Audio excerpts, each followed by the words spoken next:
Welcome to Health Oddity, the show that strips away the jargon and hype surrounding all things health and fitness to help you live a long, strong and energetic life. Lining up at the bar this week, here's Peter Lant, Paul Bassett and James St. Pierre.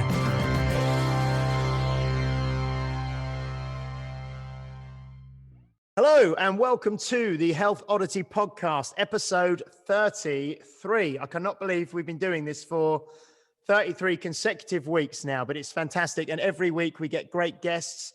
Last week we had a great guest. It was me. Okay. We're all nodding our head, by the way. Yeah. Who did we have last week? Oh, yeah. I was expecting sort of some, backup there, but everyone just was silent. But yeah, we have great guests every week, and this week is no exception. So this week we have joining us. In fact, what I'll do, I'll introduce the usual suspects before we go into that. So Mr. Peter Lant is here as usual. How are you, Pete? I'm all right, considering I've just had half my back gouged out, but it's okay. I wanted to be here. So I told them at the hospital, I was like, I'm leaving, I'm discharging myself, and I'm going to do a podcast. So I'm here for you. Good. Excellent. Well done. And how are you today, Mr. Paul Bassett? Fine. Not particularly dramatic day. So no, you haven't had any surgery today, no? Not today. No. Okay. I did have to put a plaster on my son's finger. Okay. Oh, isn't that nice? Was that so he'd remember something? Yeah, with paper cut. Oh. Well, they're the worst. Oh, they're horrible as well. That's the high drama as far as we're concerned. That's excellent. And then we also are joined today by none other than Claire McCarthy Booth. Is that okay, Claire? Claire Booth is fine. Claire Booth is fine. Okay, yeah. Claire Booth is fine. Now, Claire is senior Strongfirst instructor. She is the head of Strongfirst GB. She is a Strongfirst elite instructor as well, which we will explain what all these terms mean as we're going, and we will make everything very, very clear to you. But Claire is with us today. We're going to find out a lot about Claire, her history, where she's come from, how she got to doing what she does now, and what she's learned along the way. And Claire also is one of my coaches as well. So I work with Claire.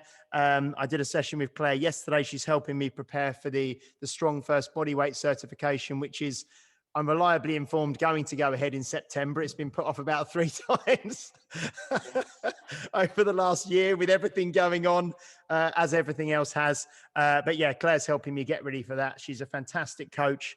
And I'm really going to look forward to speaking to her today. I'm sure we're all going to learn a lot. So hello, Claire. Hi, it's a pleasure to be here. Excellent. So do you want to start maybe, Claire, by telling us, like I said, I've known you for quite a long time, for quite a few years, but I've probably not heard your backstory as it were. But if you can sort of let us know, who you are, where you're from, and how you got where you are today. Okay, so I've actually been lifting weights for about 30 years now. So showing my age, I'm actually 49. Since you were 4. Yes, lifting weights since you was 4. Yeah. Okay. You silver-tongued devil. And I came to sort of Strongfirst via sort of like bodybuilding. So I come from a bodybuilding background, won numerous titles, I think probably 28 titles, some national, some international, regional, etc. But everything was very how you looked. So if you want to create a few insecurities and disordered eating issues, yeah, bodybuilding is probably the way to go. And I think in my late 20s, early 30s, I was in a significant amount of pain. I moved. I look good. And that was about all you could say. I look good. I was good to look at, but absolutely of no use to man nor beast because I was in pain all the time. And I was coaching at the time, and then got introduced to kettlebell. So I move on. I went to the RKC, became an RKC level 1, RKC level 2 the next year. And then Strongfirst was born in 2012, I think it was it? Yeah, 2012. Yeah. So I went across there and moved probably I would say in my late 30s and my 40s. One, I'm not in pain anymore. I move better. I am more powerful, and I am stronger at nearing 50 than I ever was when I was bodybuilding. Mm. So what was it that initially sort of attracted you to bodybuilding, sort of, 30-ish years ago? What was it that, I mean, I would imagine it's not the usual thing for anyone to do, but it's not the usual thing for a lady to do to get into bodybuilding. What was it that kind of attracted you to lifting weights and to getting into bodybuilding? I was always very active at school. I always participated in every sport. And then I left school, like many people, became a little bit sedentary.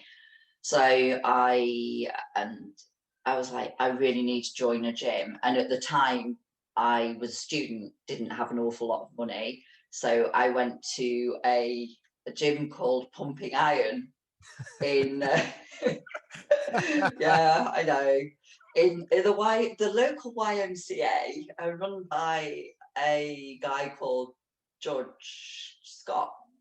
And he was a former Mr. Great Britain. And there was a young guy there competing, and they said, "Oh, why don't you come along and have a look?" So sort of been training 6 months, and I was like, "Yeah, go on then." And so I went to this bodybuilding show, and I was mesmerised. I was like, "Wow!" And I thought, I would love to have a go at that.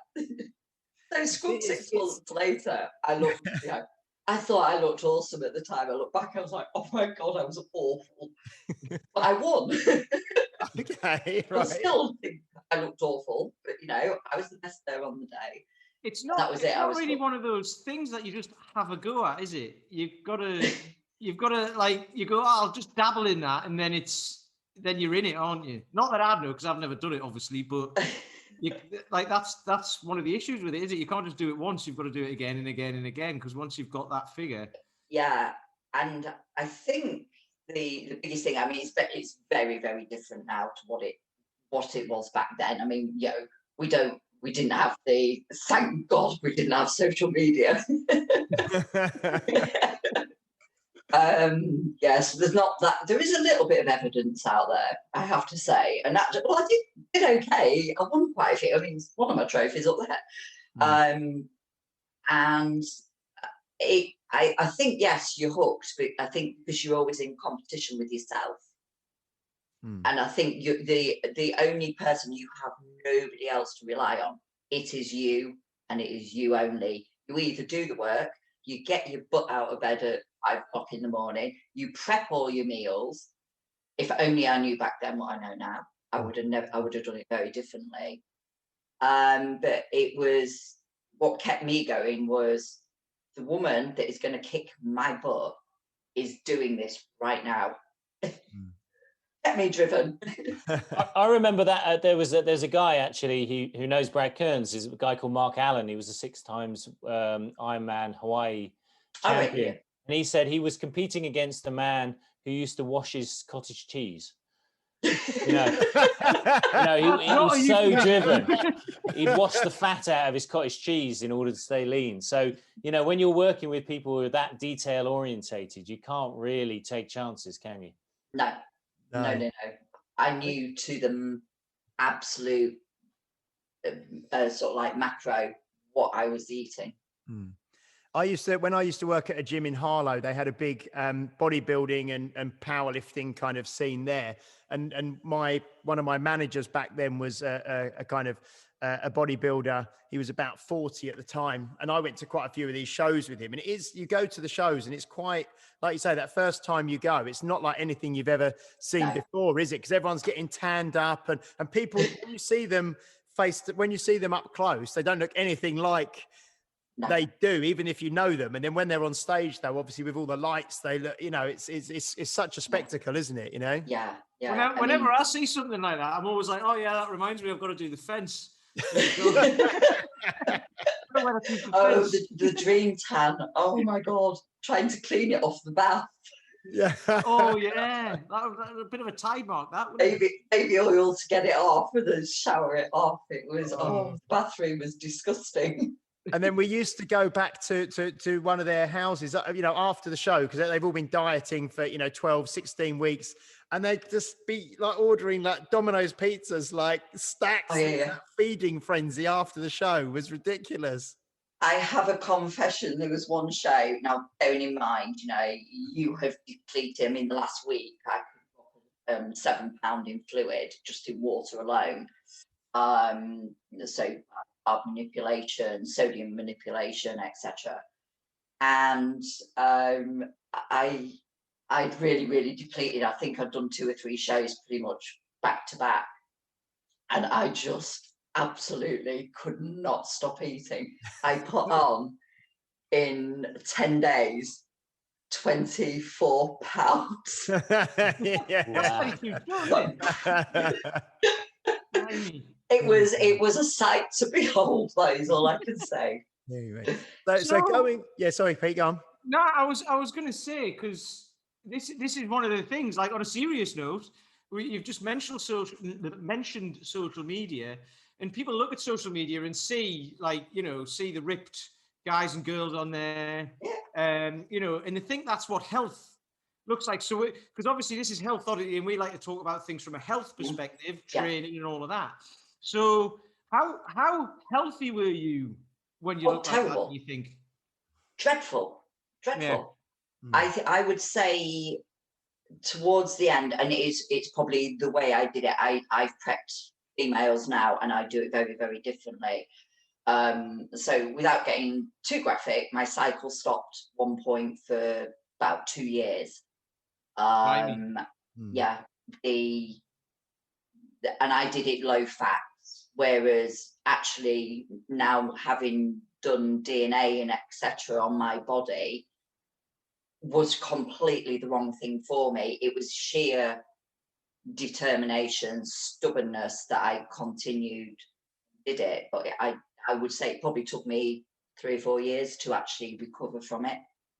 At the end. Because you don't just fall into this. You don't just fall into that kind of physique. It doesn't just creep up on you. Oh no. It's constant. It's constant work. It's constant.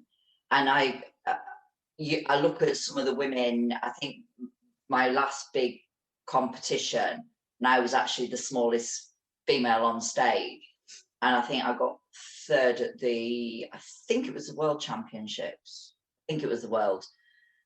And I'm just like looking at it, I'm thinking, I'm just not to go and take it any further. So I pretty much hung up my bikini, thought, that's it, I'm not doing it again.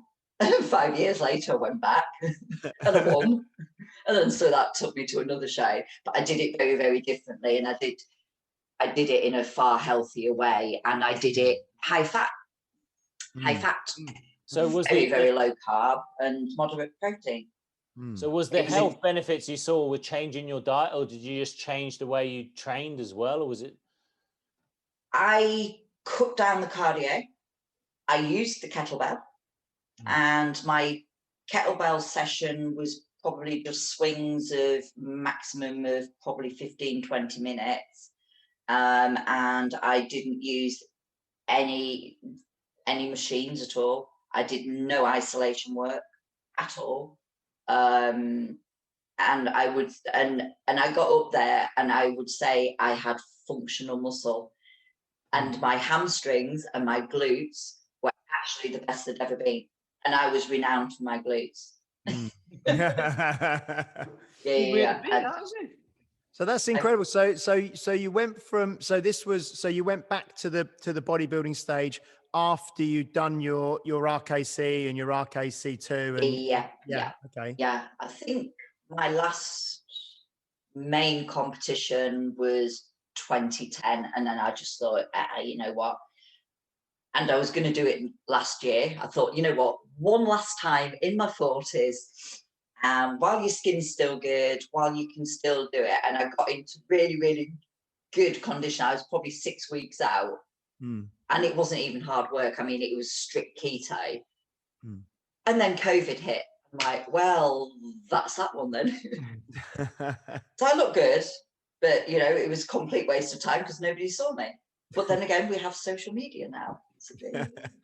So this is one of the things, isn't it? You were saying, because I know you, like with your clients or your students, you the way you work with them, you try and get them to get the blood work done and all that. So then, you know, like, at least we know what we're working with, and I can give you what works for you, rather than saying cut carbs or cut, because I know you're keto.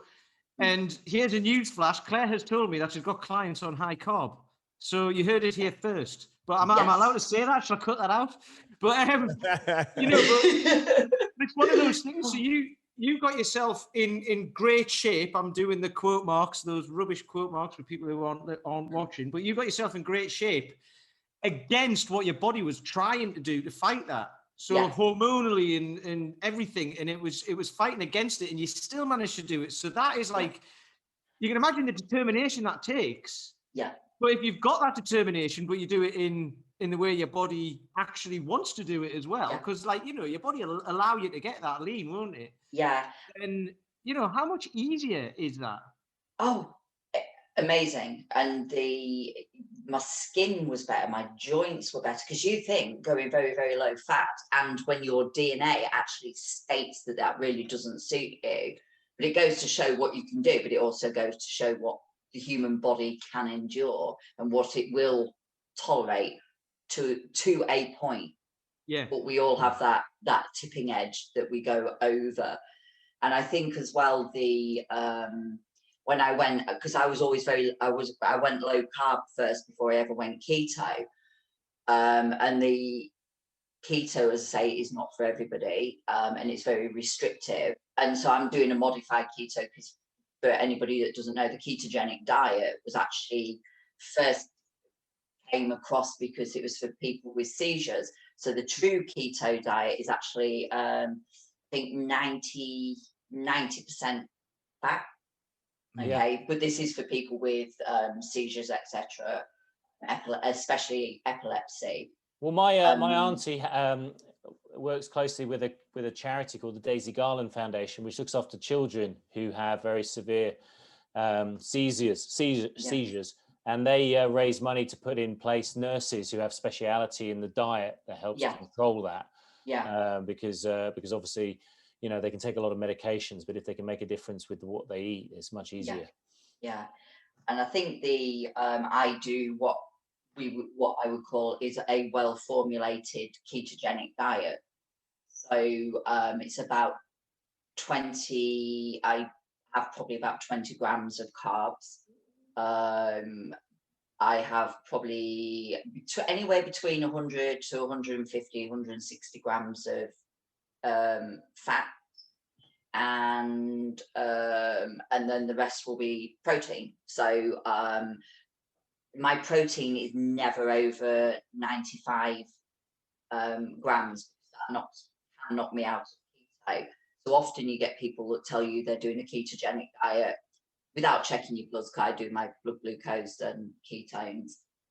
And most people are eating far too much protein, that they're going to be knocked out of ketosis anyway. And then you've also got a lot of ketogenic diet is dangerous. I think they've got it a little bit muddled with ketoacidosis, which we've been non-diabetic, meaning type 1 diabetics they're the only people who go into ketoacidosis. We, as normal people with no underlying health conditions, such as the type 1, it will never happen to. So that's a thing to be aware of as well. So why have you chosen keto? Is it something you just evolved to, or is it something? What was the stimulus for choosing that as an approach? As I was getting older, my migraines were significantly getting worse. I had one migraine when I was 19. Nothing. after that. And then I think I had one later on in my 20s. Got to my 30s, they gradually started to get more prevalent, to the point, at one point I was getting anything from 4 to 8 a month. And it was like, and I tried medications, they actually made me feel worse. And it didn't stop the migraine, felt worse, but still got the migraine. So I'm like, well, you know, this really isn't working.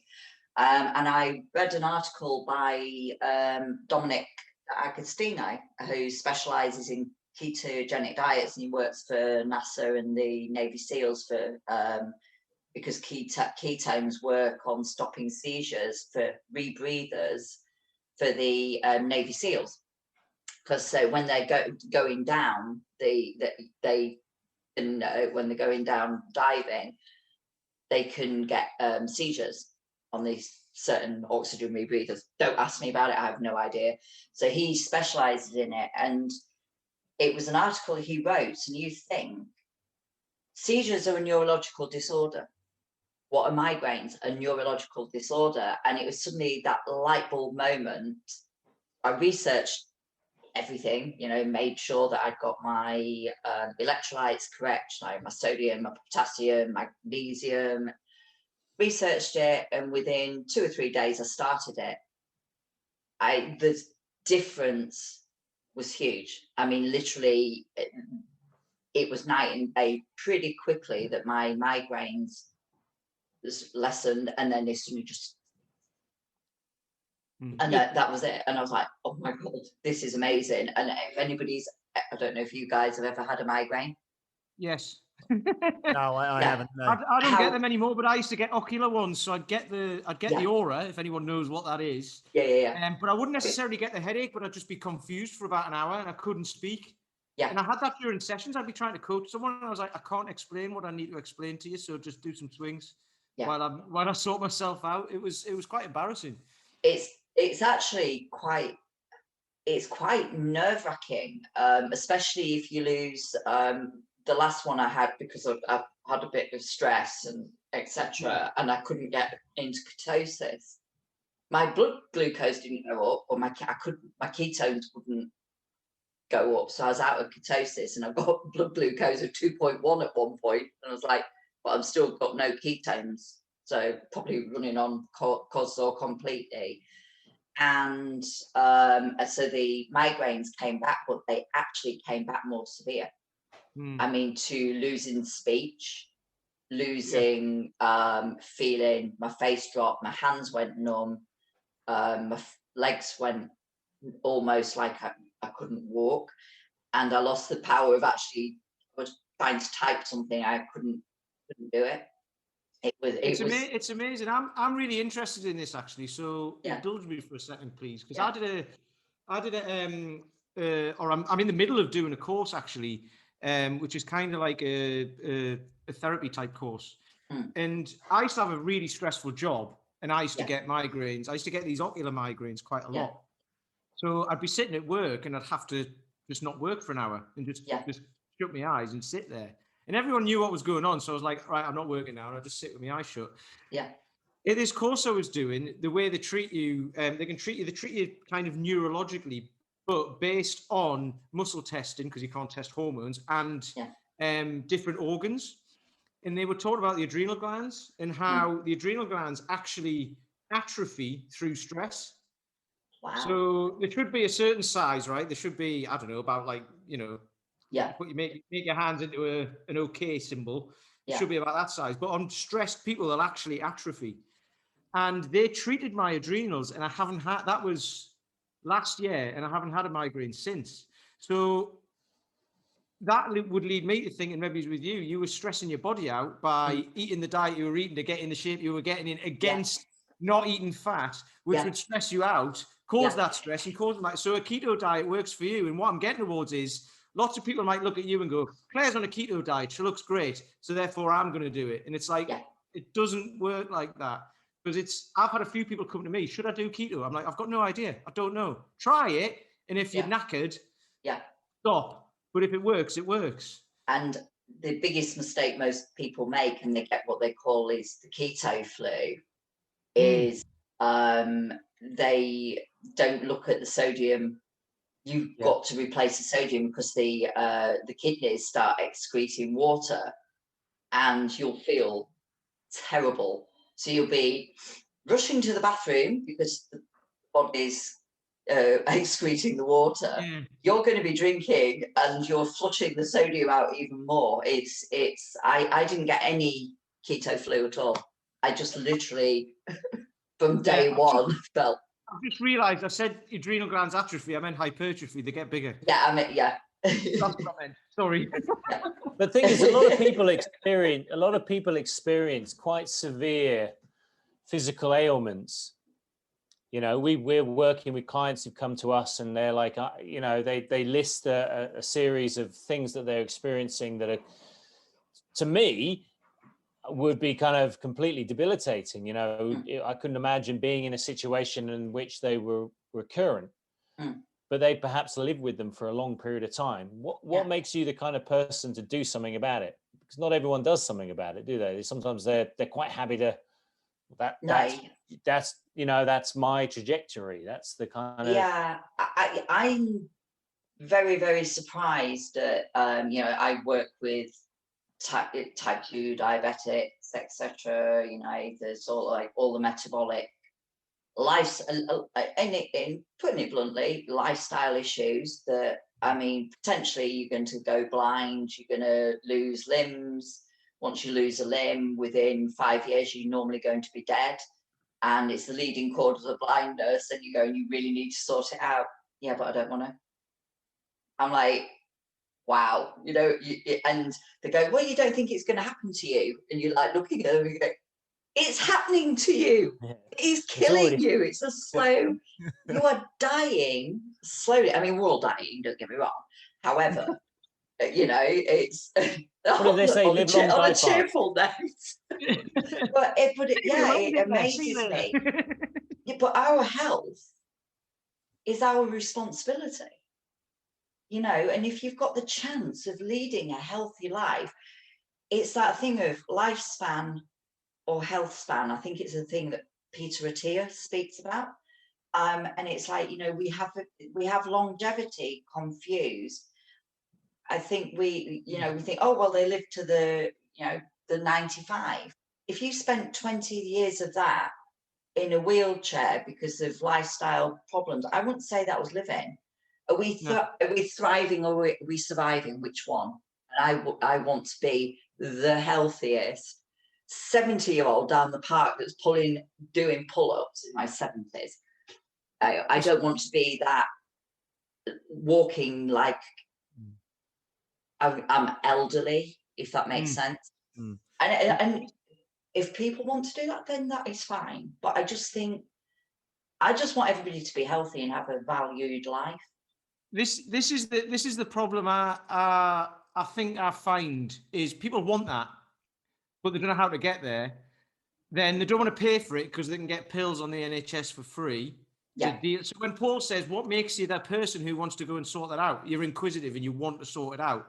Yeah. We're all like that, right? You get geeky about it, don't you? You go, right, this is how I feel and I don't want to feel like that anymore. I've had enough. How am I going to, who do I need to see? What do I need to do? What money do I need to spend to sort this out? Yeah. And there's people who think that, but then you go, right, you need to do this and it costs this and this and this. And then they go, that's quite a lot, that, isn't it? And then, you know, so our jobs as coaches is obviously to try and, I suppose, persuade people or influence people to do that in a good way, but not force them to. And then if they don't want to, they don't have to. And that's cool. But then you're going to have to live with the consequences of, like you say, you could live till you're 90. You know, I hope I do, but I hope I drop dead, like, you know, doing pull-ups or something like that. I think it's that.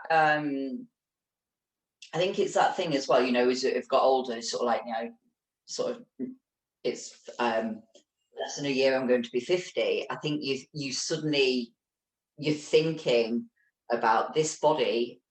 If I'm going to live to 100, which I really want to annoy people and do so, you know, just for the hell of it. But and I think I want to be in the best shape that I can possibly be in to enable that, which, I mean, we're losing muscle from the age of 30. I think, is it 10 if we don't exercise? 8%, I think it's 5% every 10 years. But that's it. That's if you're active, I think. Not necessarily lifting weights, but I think that's if you're active. So it's actually higher than that for most people, probably. And I think as well, it's that I think it's quite scary as well when you think that when I'm working with somebody, I'm more passionate about their health than what they are. And it's like, you know, and as you can probably tell, I'm very passionate about what I do. Oh, well, there was a trainer that when I first got into personal training, I was speaking to a guy because I was just trying to work out how he such a busy books. Yeah, really busy books, really lovely guy. But one of the things he told me, he said, Paul, you can't want it more than your clients. I know. You know, because I do spend a lot of time pre-qualifying. I call it pre-qualifying. I know we're talking about sales talk here. Pre-qualifying people. Say, like, you know, like Phil McDougall says, the people who approach him are the people who are going to be most receptive to his way of teaching. I mean, and that's probably for you. We kind of segue into Strongfirst. You kind of set yourself up as a thought leader in a particular area. So I suspect if someone's coming to you, they see you as someone who heads up a very kind of forward-thinking institution in terms of the strength training world, and that would hopefully pre-qualify people to a degree. Yeah, absolutely. And I think the people that come to me via the Strongfirst are already pre-qualified. They know, you know, Strongfirst is literally the gold standard in strength education, and it's evolving year after year. We review everything year after year on, you know, so the curriculum's always being reviewed, always being updated. So, and I think the people that come to it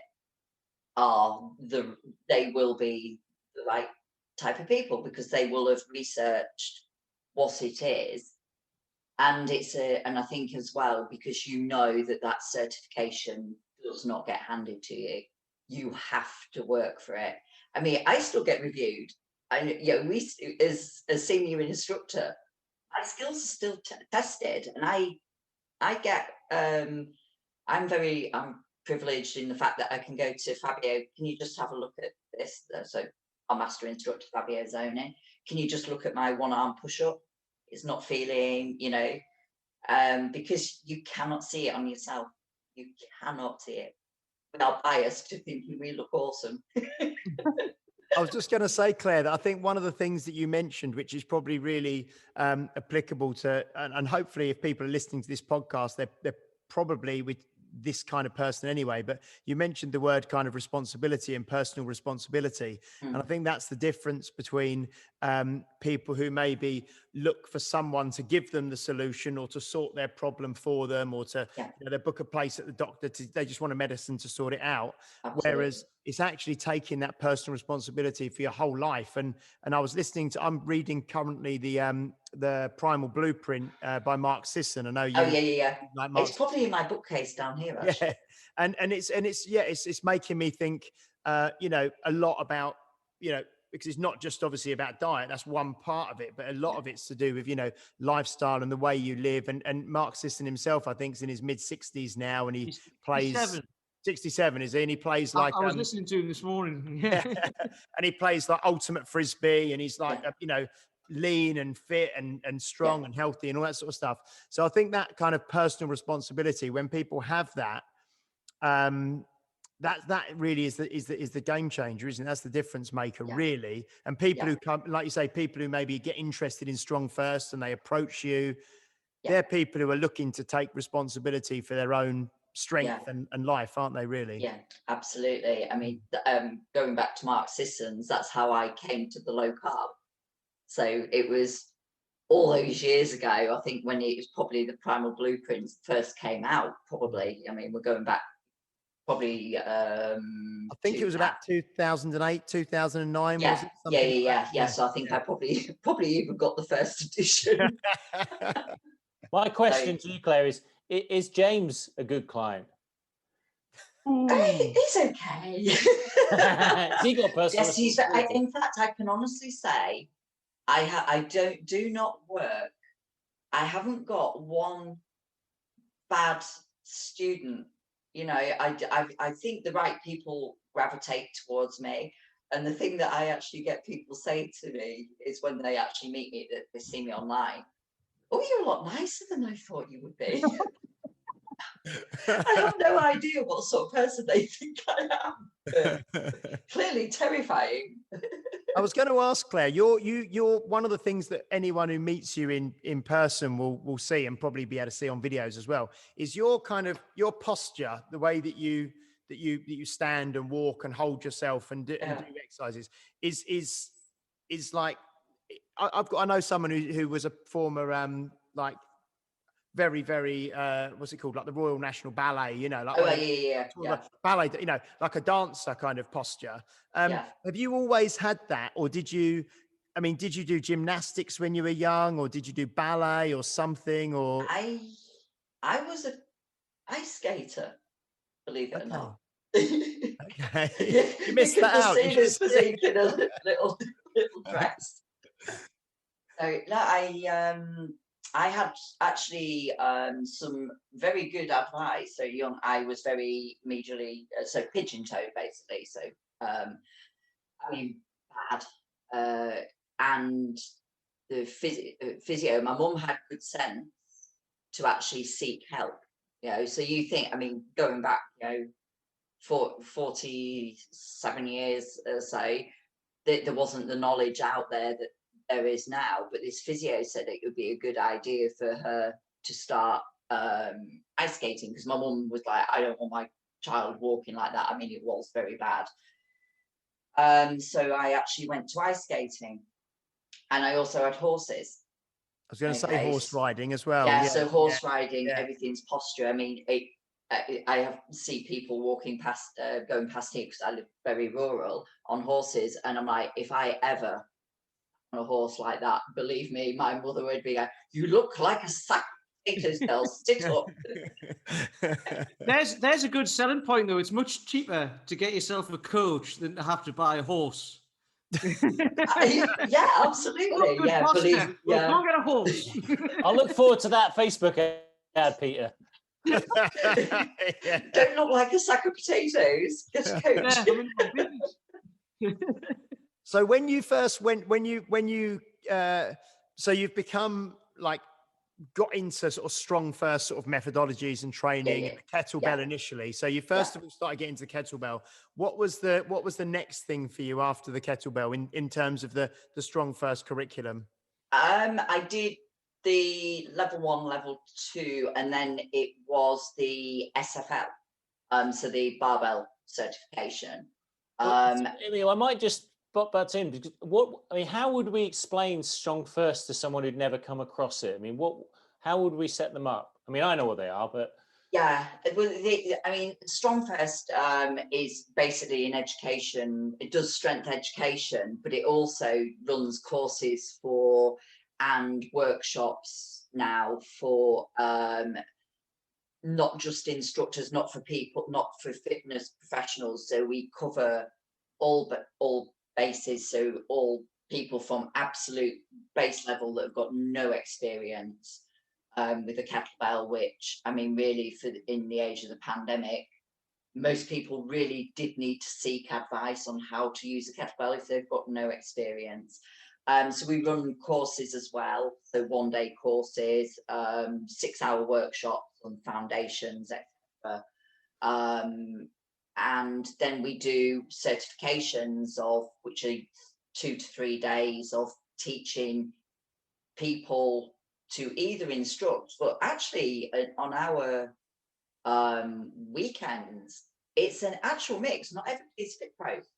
Some people actually do it as a personal challenge, because it is a challenge. You know, I've trained police officers, I've trained military that have got no experience, that have just come along for the crack of it, and I've trained paras, Marines for it, and they've all said that snatch test is tough. It's never nice. It doesn't matter how many times you do it, it's never nice. When you hit that 70th rep, you think, yeah, I'm there.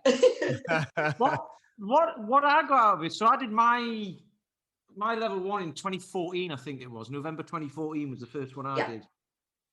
And that was a massive challenge for me. 3 months before that, I was 216s was what I was using, and I had to pass it with, it was double bells at the time, I had to pass it with 224s.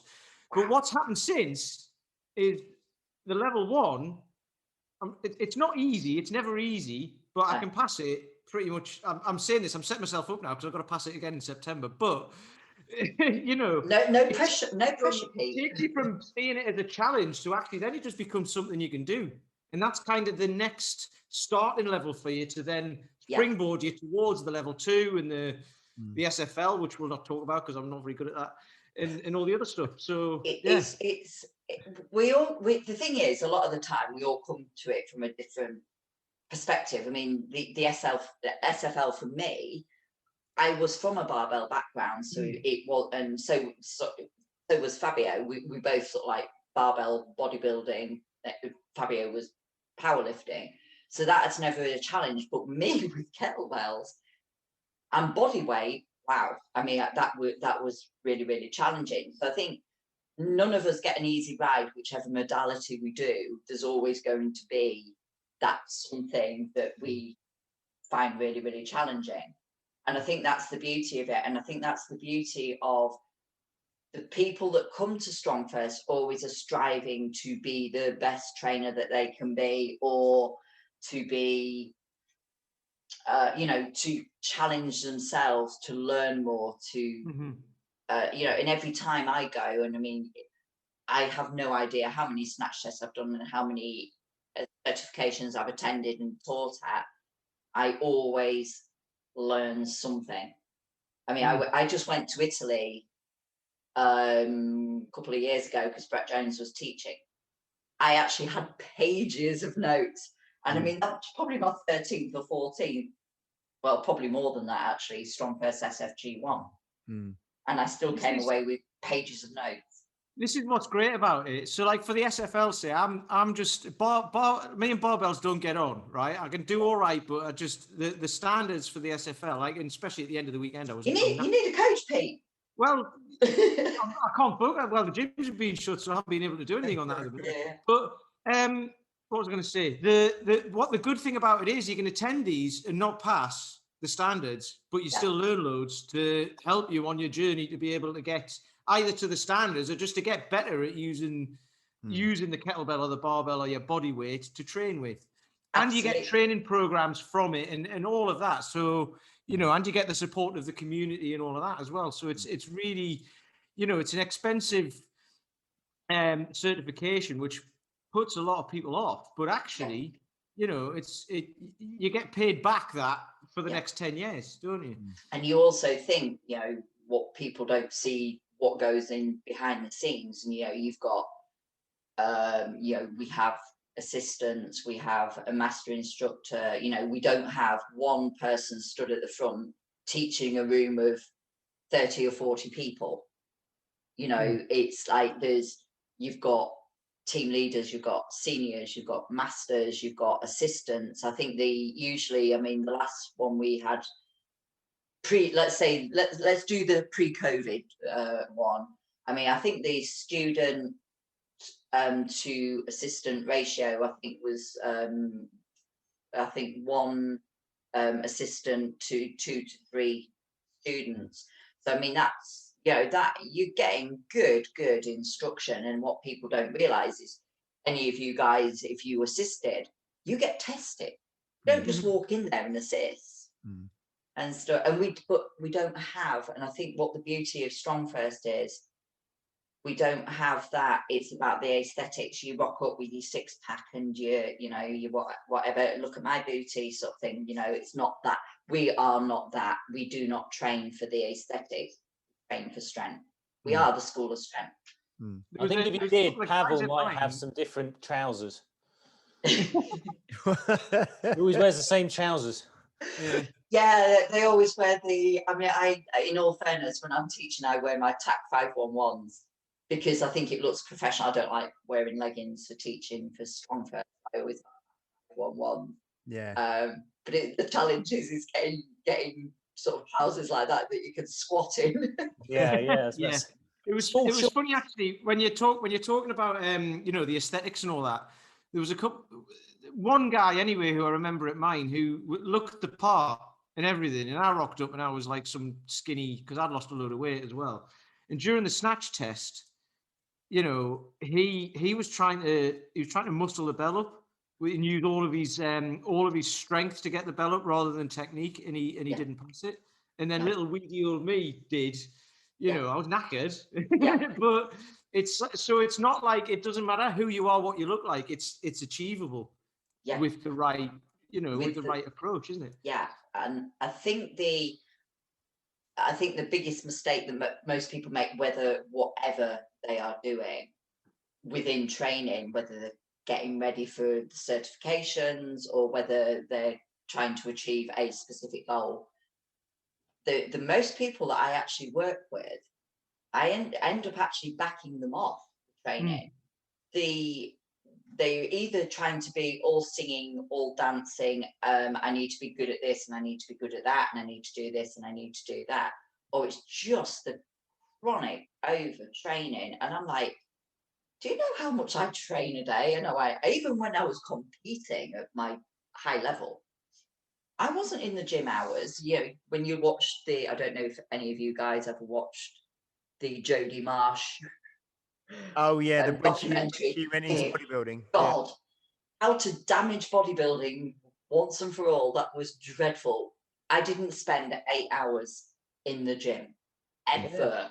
If you're spending 8 hours in the gym, you're doing it wrong, aren't you? Let's face it. I might spend 8 hours in it now, but it's coaching people. I like what you say, because there's one example where that doesn't hold true, is it? And that was it the guy called Harold who just rocked up, and you were like, who wants to do the beast tamer? He goes, what's a beast tamer? He goes, you've got to take that bell there, press it, pistol squat it. And he was like, what, like this? And it was like, yes, exactly like that. Oh my God, I mean, he did the pistol, didn't he? He did everything. Yeah, he was like, I started following on Instagram, and it was just. I think he missed the pull up. I'm not sure whether it was a pull up, and it was like, oh my God, he didn't. I mean, to walk in, oh, what's a beast tamer? Oh yeah, I'll have a go at that. Not something you just have a go at, is it? Let's face it. Yeah, for those who don't know, guys, the beast tamer is it's a pull up, a pistol squat on a strict overhead press with a 48 kilo kettlebell. And the female equivalent is the Iron Maiden doing those with the 24, I think. Is that right? Yeah. So, I mean, that's something that you have to train seriously for, unless you're this Harold or whatever his name is. Yeah. I mean, he was. I mean, he still is. He shifts some serious weight. He was great. Harold is the kind of name. What's that? Harold is the kind of name that kind of is like Clark Kent, Yeah, Harold. Yeah, like Superman's beneath it, Just Harold, Deary me. So from now on, then, Claire, your training, your kind of goals. You mentioned that pre sort of COVID and pre-lockdown, you were prepping for a contest, and you're probably about 6 weeks out. Is there anything that you're kind of training for on the horizon when we come out of this lockdown? Is that something that you're still maybe going to do in your 50th year, do you think? I would like to probably just do it once more to see if I can do it. I mean, I don't know if they run classes for over 50s now. And I'm just thinking, while the skin's holding up and stuff, but I've got to say that's a good thing for keto. Definitely better for your skin. And for ladies, if you want to boost your collagen, make your own bone broth. Don't buy the expensive collagen stuff. Do your own bone broth. Explain to us, Claire, because I mean we kind of heard of it and know about it, but I don't think we've actually mentioned bone broth on this podcast before, I don't think, 33 episodes. But can you just explain, bone broth and the benefits of and how you make it? Is all I literally do is a bit of turmeric. My local butcher who does all organic food, oh my God, his food is amazing. His meat is all organic. So you drive in and there's all the oh dear, there's all the little lambs and stuff. You're like, I'll have that one. That one's mine. Fabio adored the food because he stayed with me while he was isolating, and he was like, wow, this is really good quality meat. So I get my bones from him.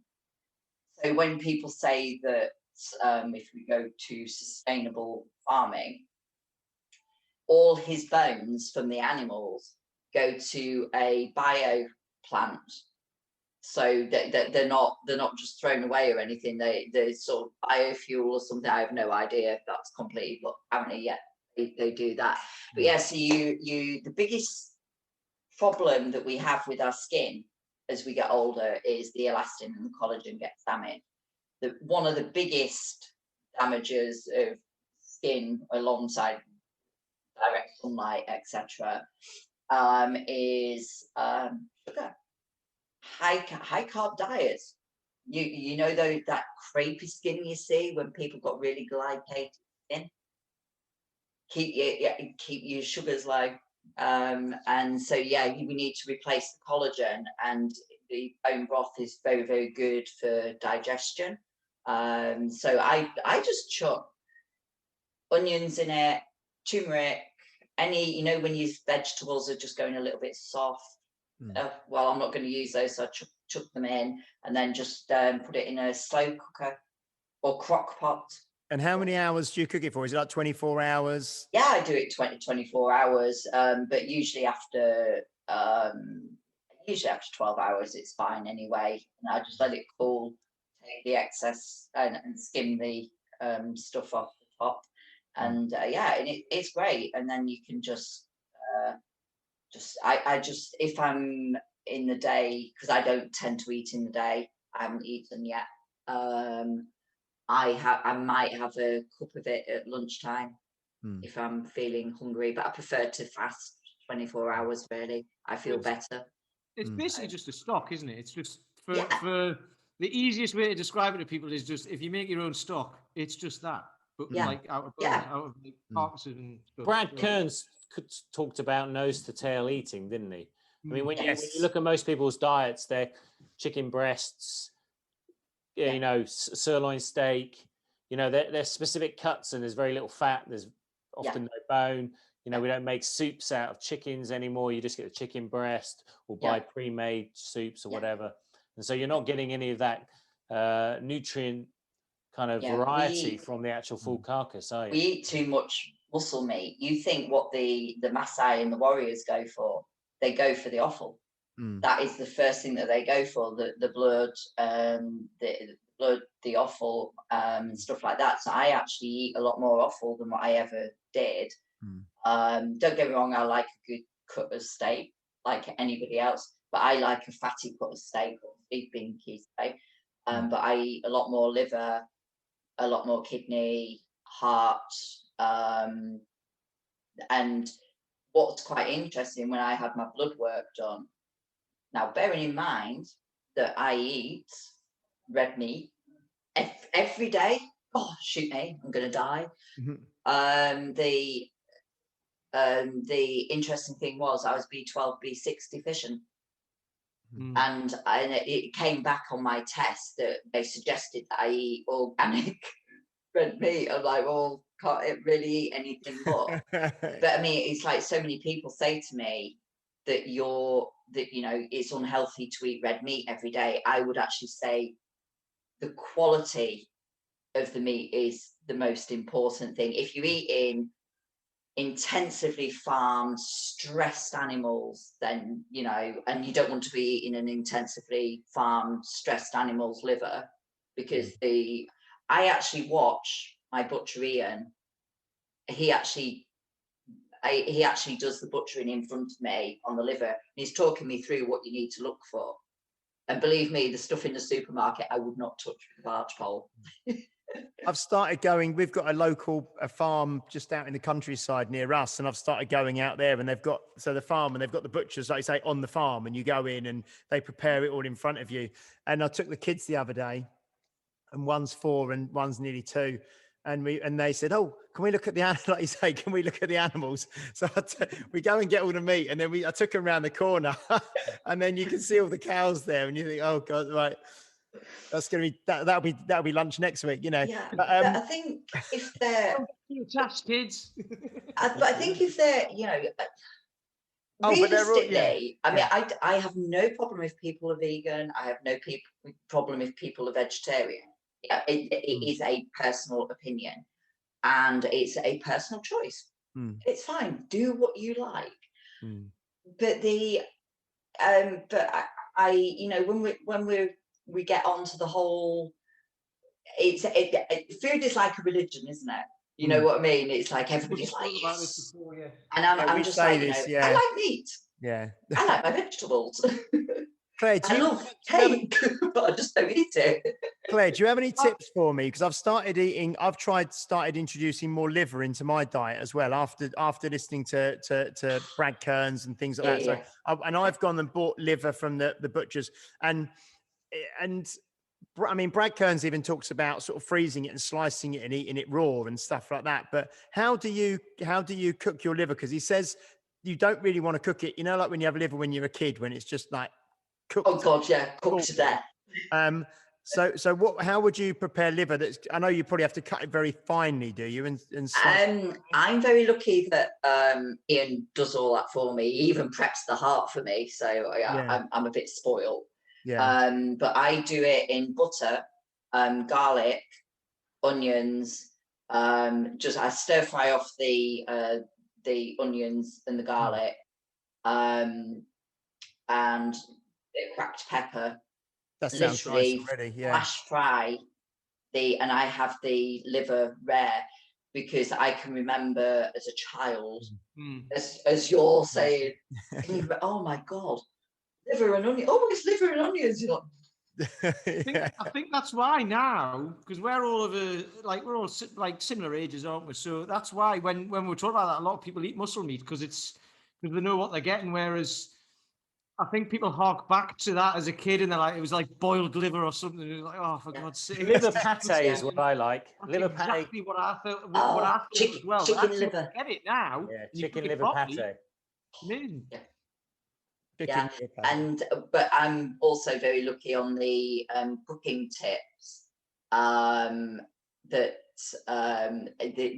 my butcher is also a very, very good chef. Okay, that's good. Helps, yeah. So I'm picking his brains, but he taught me how to do a really, really good steak. But we did a joint thing on a barbecue. So we actually had people on how to cook the perfect steak. Most people salt it, never salt it. It dries it out, you know. And I just flash fry it, stick it in the oven for 3 or 4 minutes, because I like mine very rare. I actually like steak tartare, so you know I'm a bit of a freak. I like that with the raw egg on. And then it went through all different cuts. The one cut that I didn't really like was the really lean cuts. I don't like the lean cuts. I like ribeye steak. I like, because it's nice and quite fatty, isn't it? Yeah. Is anyone else hungry? Yeah. The thing is, the one actually probably my favourite cut is probably the feather blade or flat iron. That when it's cooked just right, that is good. Where does Greg there aren't any vegans listening, because they're probably tuned out by now. No vegans will ever come and train with me. I mean, I think that's it. I mean, as fitness professionals, we all encounter such an amazing variety of approaches to food. And we've sat there with the client who says, "I've got a great diet. And nothing wrong. I eat all those things you're telling me to eat." And then we've got people who have very specific needs or very specific dislikes, or people who are very, very focused on veganism, or not so much vegetarianism. I don't come across that many vegetarians anymore. More vegans more than anything. You've got to pay attention to all these things. You can't just rock up and hope for the best when you're making decisions about food which removes a food group, for example. I think the last diet that nutrition diary that I looked at, and what was very telling is they were a vegetarian and not one vegetable was eaten. Yeah. Yeah, you can get very unhealthy vegetarian. It was literally fake food. It was just, and whatever, I would say the one thing, whatever your belief is, whatever you do, eat real food. And I probably will get haters for this, and it's fine. If you have to keep supplementing your diet because it cannot cover your diet, then there's something wrong with the diet. Yeah. I don't absorb the B12, and I have to supplement it, but that's probably a genetic disorder because my gut health and everything's fine. But what I would do if you can't cover all your diet because of it's lacking, not because you can't absorb it, that's a different thing that we're getting into, then I would question the diet. And I think that's perfectly reasonable. I'm not criticizing it. I'm not saying don't do it. But that's where people will start to say, like, well, you can't anymore because the soil's not as nutrient filled as it used to be years ago and all of that. But which is probably largely true. However, you've got to think about it. I think that's what you're saying, isn't it? You've got to actually think about it and look at what you're eating and know what's in it.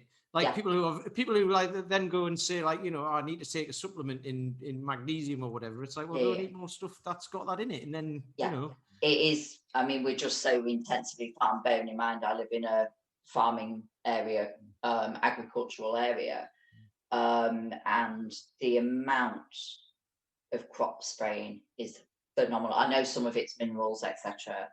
But at the end of it, if people saw the carnage that is actually done and the damage to the wildlife and stuff like that, I mean, we've got it here. I think it's mainly sort of wheat fields, barley and stuff, and rapeseed. But the damage that it actually does to the environment is significant. And you drive past them like that.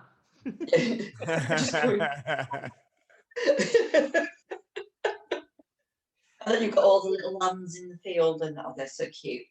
I was just going to say as well, Claire, I know I'm aware of time. We'll wrap up soon. I was just going to ask about your I've noticed recently something that I never thought I'd see from you is that you're doing your math runs and stuff now, aren't you, as well? Yeah. You're getting out running. So when did this start? COVID. I think I've just lost all reality. Like, well, what should we do? So now I just thought, and I think actually the telling thing was people say you can't run if you're keto, you can't run if you're fasted, you etc. The usual, and you're too muscular to run anyway. And I'm like, oh, get out of here. So I just thought I'll set myself a project. So I wanted to do a 5K in under 30 minutes. And to people who do that, it isn't a big deal. To somebody that's never done any running in years, that's a significant time. So so I thought, and I read the Maffetone and stuff, and I thought, and I started at that. So my heart rate was 131, and I literally was walking most of it.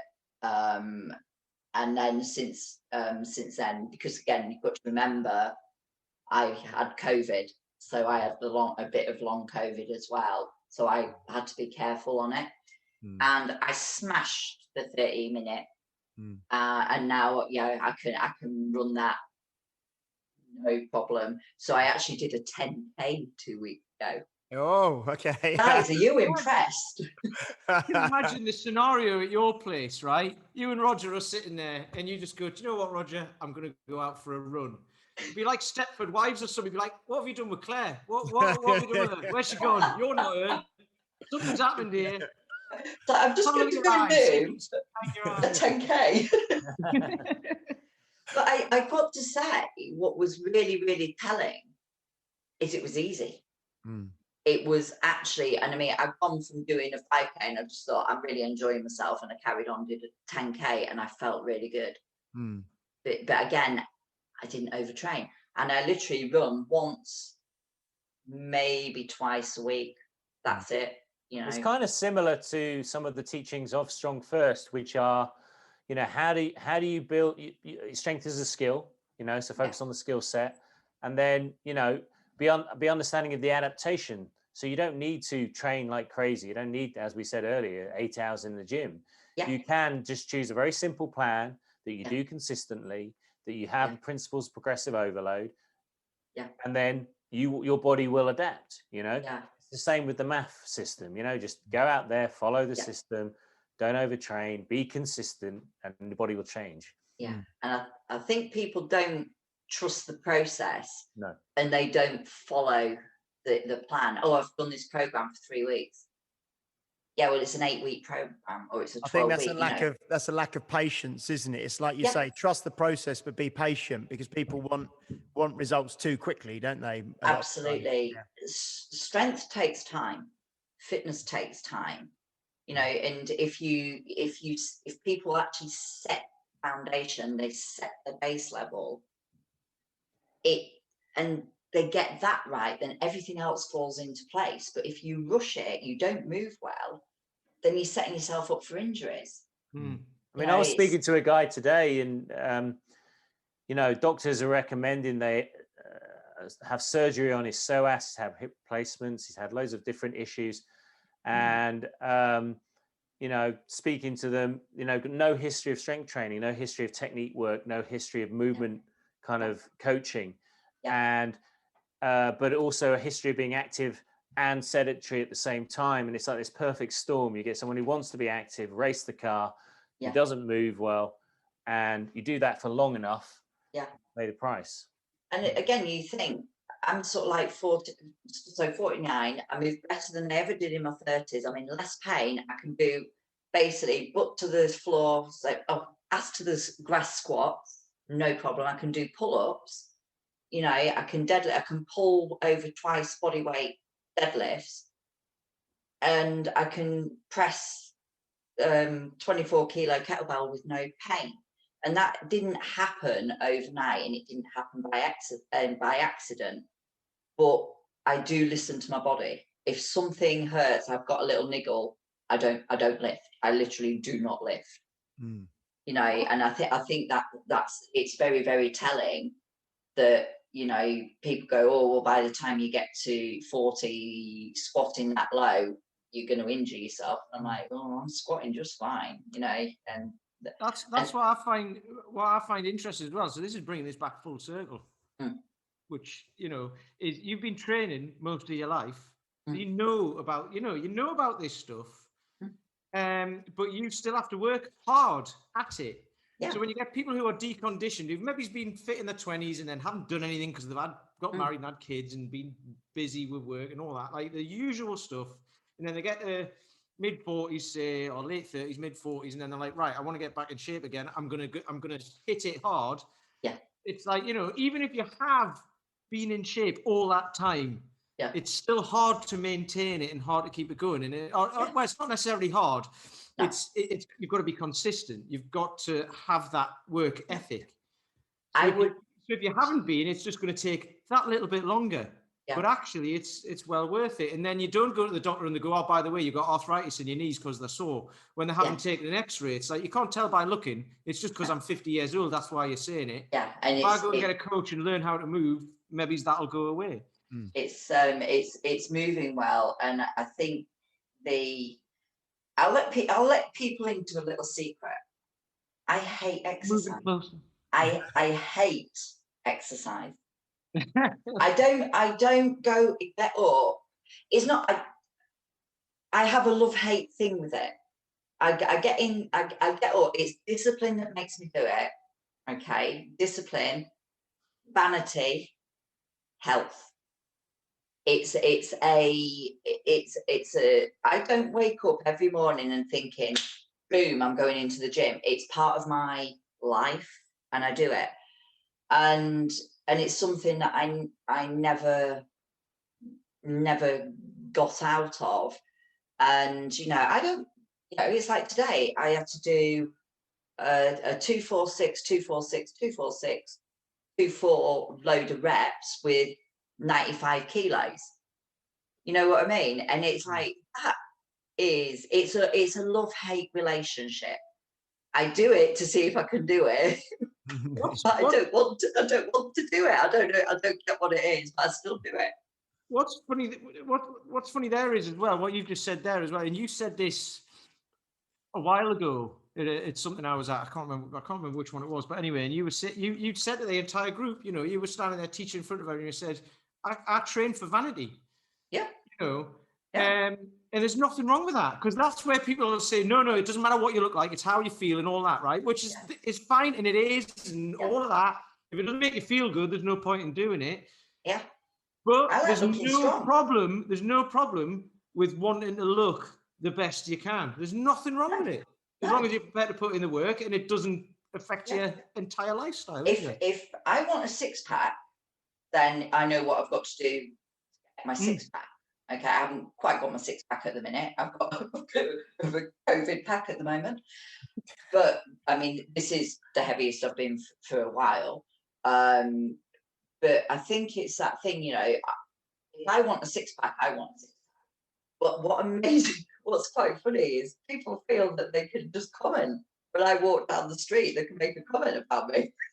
Yeah. I'm like, that is so rude. Yeah, imagine the other way around. If they said, look at that fat gate walking down, you know, that would be awful. One of my guys said it to me the other day, because I've actually been eating more, putting on a bit of muscle, you know. And I put a post up yesterday about it, actually, because I've got some you know, some love handles going on. But then I videoed myself doing pull-ups, and actually the difference is massive, right? Yeah. But he'd said on Tuesday, and he didn't realize this, but he'd said, he goes, because he's losing weight because he's getting married, so he wants to look his best. So we're working on that. Yeah. And he said, you look like you've put on weight. What's going on there? And I was like, he feels like he can say it to me, right? And I'm kind of all right with it, but it was right at the wrong time for him to say it, because I had a picture taken to show the doctor about the thing on my back, and I had a picture taken, and I hated it. I was like, right, I need to do something about that. And he hit me just at that time. And I was like, you kid. So yeah, people, isn't it funny when you're in this industry, people can comment on you however they like, but you're not allowed to do it the other way around. I was on a treadmill, and it was when I was competing, so I had shorts, crop top, and I'm tunnel vision. When treadmill was, when I used a treadmill. And I can remember this woman was on the treadmill next to me with the trainer, and she goes, "Oh, well, I don't want to look like that." And he went, "Don't worry, love, she's Miss Favourite, and I don't think that's going to happen." I was going to say, yeah, you just need to get your comebacks in, don't you, as you go, and that's the way to do it. To be fair, it's never going to happen. Yeah. You've got to work so damn hard. Yeah. Right. Well, Claire, it's been absolutely lovely speaking to you. And it's been lovely seeing you guys as well. Yeah, and it was really good to, you know, to hear a bit about your background and your, you know, as a young ice dancer or ice skater, you know, and moving on. I'll look out the photos. No, and it's funny you say about the horse riding, because you could just tell, you know, you know, either gymnastics or horse riding or something. But no, that was really, really good. If people want to find out more about you or follow you and or get in touch and see the kind of things that you do, how would our listeners seek you out? What's the best way? I'm on the Strongfirst website under Claire Booth. My website is Bodyology, or you just find me on social media, Claire McCarthy Booth, or whatever my Instagram is, Clarella Boo. That's it. Yes. So no, it's fantastic. And your Instagram's great. I follow you. Lots of the listeners, lots of the members here follow you as well. And I've kind of said that I've got you on the podcast today, so everyone will be looking forward to listening to that, which is great. Do you have any final thoughts or anything you'd like to say, Mr. Peter Lant? Again, no. Honestly, every week I'm like, what else can I say? But now we've covered loads of stuff there, so it's good. Hopefully, out of this, everybody listening gets an idea of like, right, I'm trying this diet, I'm trying that diet, it's not working, and then realizes actually I need to find the one for me, and not a diet, but I need to find a way of eating, a way to live my lifestyle that works for me, and then and then things fall into place, like we said. I think people get too hung up on the scales. Yeah. Get it. Think about your health. Health comes first. Without health, you have nothing. Excellent. And Mr. Paul Bassett, do you have a final thought for us today? Yeah. I suddenly realized that the Temple of Doom was actually a dietary advice program with the monkey brains and the eyeballs. Yeah. You're getting in the film references now, aren't you? Yeah. No, I had to get the Temple of Doom. I was just thinking about sheep's brains and, but they're all things you can eat. I haven't never go for dinner at Pancot Palace. Yeah. I'm going to rest call that and start serving all that stuff. I think the overarching thing is like, you've got to bring your attention to something that you want. If you actually really want it, then you've got to spend a bit of time thinking about how you're going to do it and actually focus and do it. I mean, that's what I'm getting from you, Claire, is that you set your mind to something. Yeah. Sometimes you don't always have the optimum route. So like your first bodybuilding shows, you didn't train in the way that you would do now, but you did it. You didn't wait for the perfect training plan, perfect eating plan. You just got on and did it. And I think a lot of people are just waiting for something to be perfect before they do it. The perfect time, the perfect diet, the perfect trainer, whatever it is. It never happens. Like, do it. You can't. The perfect time never exists. Stress will always be there. Life will always be there. You can't. You have to manage it. You have to manage yourself to fit with it. We've all got the excuse. We all have stress every day. That's life. So unless you want life to stop, it's that thing, isn't it? Which I always say, I hate all these old cliches and sayings and that, but then I keep bringing them up because they actually mean they're really good, aren't they? But the best time to plant a tree was like 20 years ago, wasn't it? And then the next best time is now. So it's one of those things, isn't it? Yeah, absolutely. Excellent. Yeah. Well, thanks so much, Claire, and thanks so much to Mr. Peter Lant and to Mr. Paul Bassett, as usual. Thank you for listening, everybody. Please do like, subscribe, share, and if you watch us or listen to us on Spotify or iTunes or any of those kind of platforms, please do leave a review for us as well, and any comments you'd like. And on the social media posts, please do share. We've got a whole month of fantastic guests already lined up. I think we're fully booked for the whole of April, are we, guys? We are, yeah. We've got Finn next week. Yeah, awesome. And we got Lauren Brooks from San Diego. We've got Tim Anderson, who Claire, as well. Tim Anderson from Original Strength. Steve Maxwell. When's Steve? Is he this month? He is in April, yeah. Wow, we've got an incredible month, which has been kicked off by an incredible lady, Claire Booth. So thank you so much, guys. Thank you so much for your time, gentlemen. Cool. Thank you. We will catch up with you all soon. We will see you next week, next time for episode 34. Thank you for listening and see you later. Thank you. You've been listening to Health Odyssey with Peter Lant, Paul Bassett and James St. Pierre. To get your regular fix of hype-free health, you can subscribe and leave a review wherever you get your favorite podcasts. You can find out more on today's and other topics at healthodyssey.com or find us on Facebook or Instagram by searching for Health Odyssey.